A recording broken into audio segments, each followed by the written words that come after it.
एकं नित्यं निराकारं निर्गुणं व्यापकं विभुं शाश्वतं परमानन्दं गुरुं में नमाम्यहम्। नमः महर्षि देवाय नमस्ते ब्रह्मरूपिणे नमस्ते सच्चिदानन्दं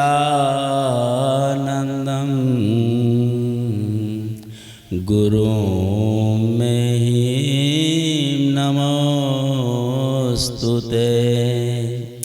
ज्ञान विज्ञान रूपाय भक्तानां भयहारिणे नतोऽहं सद्गुरों में निखिल स्वामिने नमः। चिन्मयी देहि चिदाध्वनि विज्ञान सुधावर्षकं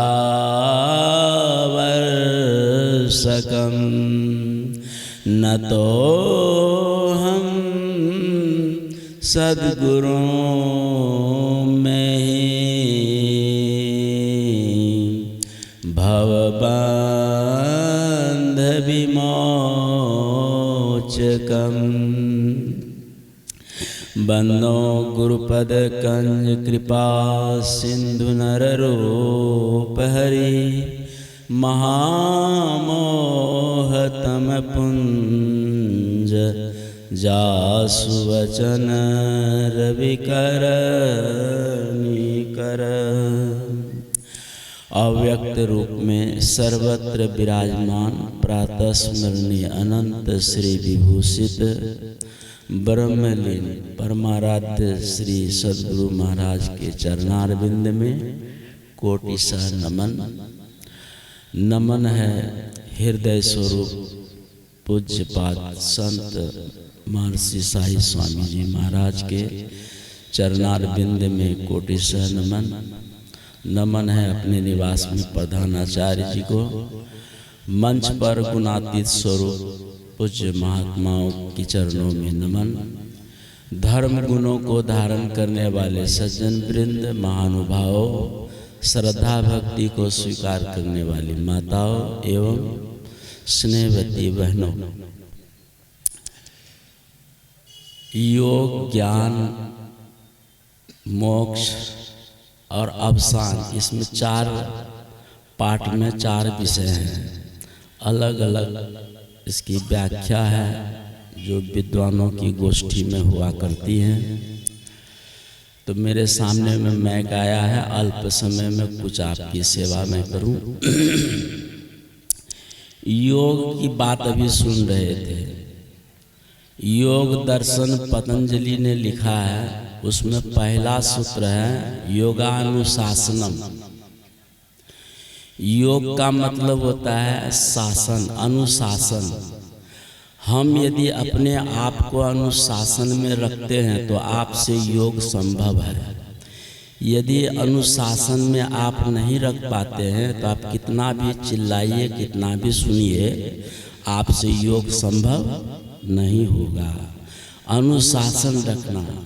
यदि अनुशासनहीन है तो अनुशासन युक्त व्यक्ति के साथ कुछ दिन संग करिए, तो तब आपसे योग होना आरंभ हो जाएगा। और अनुशासनहीन मानव योगजन्य अनुभूति को अनुभव नहीं कर पाता है। इसलिए अनुशासन बहुत जरूरी है। प्रथम योग है, सूत्र है। दूसरा सूत्र है कि योग चित्तवृत्ति निरोधा। योग का मतलब होता है चित्त वृत्तियों का निरोध। सुबह से शाम तक चित्त मतलब अंतःकरण में अनेक वृत्तियाँ उठा करती हैं। जैसे समुद्र में लहरें अनेक उठती रहती है, उसी प्रकार से अंतःकरण रूप समुद्र में सुबह से शाम तक लाखों वृत्तियाँ उड़ती रहती हैं। लेकिन जितने देर तक आप योग में या ध्यान में आप बैठते हैं, उतने देर के लिए कम से कम वृत्तियों को अर्थात बोझा को, लोग कहते हैं कि बहुत सिर में बोझा है, बड़ा टेंशन, बड़ा तनाव है, इन तनाव टेंशन बोझा को उतने देर के लिए उतार दो, निरोध कर दो, तब आपसे योग संभव हो जाएगा। और योग जन्य जो अनुभव है, योग जन्य जो आनंद है, तब आपको मिलेगा। नहीं तो जीवन ऐसे पार हो जाएगा। बोझा लेके बैठिएगा, आपको योग करने नहीं देगा और योग से आप भाग जाएंगे, उठ जाएंगे। इसलिए जितने देर तक आपको बैठना, हम ये नहीं कहते 4 घंटा 5 घंटा, आपको जितना ही देर समय मिलता है उतने देर के लिए मन से सारा बोझा को, दुकान, व्यापार, बिजनेस है ना, कारोबार, बाल बच्चा, सबको एक तरफ किनारे कर दीजिए और फिर शून्य मन से आप बैठिए। तब देखिए योग का क्या आनंद, क्या रहस्य है। तब खुलेगा आपके सामने में किताब। योग तदा दृष्टु स्वरूपे अवस्थानम, ये तृतीया सूत्र है। थोड़ा थोड़ा कर इसकी व्याख्या योग दर्शन टीका हमने की है, उसको आप देख सकते हैं यदि स्टॉल में यहाँ लगा होगा। तदा स्वरूपे दृष्टु स्वरूपे अवस्थानम, तब अपने दृष्टु का मतलब परमात्मा ईश्वर में आप उस स्वरूप में स्थिर हो सकते हैं। अपना स्वरूप क्या है? एक होता है रूप, दूसरा होता है स्वरूप। रूपे न सह इति स्वरूपा, जो रूप के साथ रहता है उसी का नाम है स्वरूप। जैसे हमारा आपका रूप है और वो स्वरूप है, इसलिए रूप जिंदा है, और वो स्वरूप निकल जाए तो ये रूप मुर्दा है। वही स्वरूप के स्वरूप में आप योग में स्थिर हो सकते हैं। योग का दूसरा अर्थ होता है त्याग। त्याग के बिना योग संभव नहीं है। जैसे हाथ पांव धो धा करके आप आसन लगा के बैठ गए, आंख बंद कर लिए, माने स्थूल रूप से हमने सब कुछ को छोड़ दिया, लेकिन सूक्ष्म रूप से मन में लेकर के बैठ गए हैं, तो ये योग नहीं होगा। स्थूल रूप से जैसे आपने सब कुछ को छोड़ दिया, वैसे सूक्ष्म रूप से जो मन में लेके बैठे हैं उसको भी छोड़ना होगा। उसी का नाम है त्याग। जब उसको आप छोड़ेंगे तब न योग होगा आपसे। आप स्थूल रूप से लोग देख रहे हैं कि ध्यान में बैठे हैं और वो ध्यान कर रहे हैं कि क्या कर रहे हैं उसी को पता है, उसी को पता है वो क्या कर रहे हैं। इसीलिए सूक्ष्म रूप से मन में जो वृत्तियां चल रही हैं उसको आप त्याग कर दीजिए। योग का अर्थ त्याग है। इसलिए कैवल्य उपनिषद में लिखा है, न कर्मणा न प्रजया न धनेन त्यागेन एकेन अमृतत्वम आंसु। ये कैवल्य श्वेताश्वर उपनिषद में भी ये मंत्र है। न कर्मणा, कर्म ने यज्ञानुष्ठान, दान, पूजा इत्यादि कर्म करते शुभ काम, उन कर्मों से भी आप उस अमृतत्व की प्राप्ति नहीं कर सकते। न धन से, अत्यधिक धन जमा करने से भी अमृतत्व की प्राप्ति नहीं हो सकती है। न प्रजया, अत्यधिक संतानों उत्पन्न करने से भी है ना उस अमृतत्व की प्राप्ति नहीं हो सकती। अमृतत्व की प्राप्ति एकेन त्यागेन अमृतत्व मानसु, त्याग। इसीलिए हमने कहा कि त्याग, योग का नाम है त्याग। जितने देर आप बैठते हैं उतने देर के लिए आप सब कुछ को किनारे कर दीजिए। ये त्याग हुआ और त्याग से ही आपको योग की शक्ति प्रकट होगी। योग की शक्ति हमारे अंदर में बहुत है। स्वामी विवेकानंद ने कहा कि इतनी शक्तियां हैं कि आदमी 2% शक्ति का उपयोग करता है, कोई 3, कोई 4, बहुत 5, बाकी 95% शक्ति सोई हुई रहती है।